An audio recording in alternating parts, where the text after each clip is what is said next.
तुम्हाला माहिती आहे का मोबाईलचा शोध कधी झाला? तर आज मोबाईलशिवाय जीवन आहे का? तर नाही. पण या मोबाईलचा जन्म कसा झाला? तर चला पाहूया जगातला पहिला मोबाईल कोणता होता आणि त्याचा इतिहास. तर साल होतं 1973.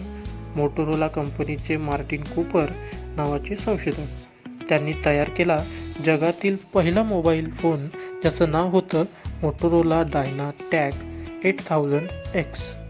मोठा, जड, खिशात न मावणारा, पण तेव्हाचा तो आयफोन 15 होता.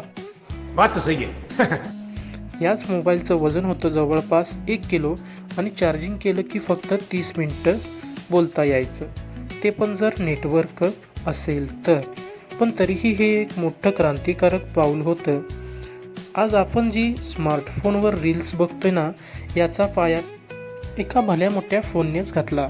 तर पुढच्या वेळी मोबाईल वापरताना थोडं मोटोरोला दादाला धन्यवाद द्यायला विसरू नका.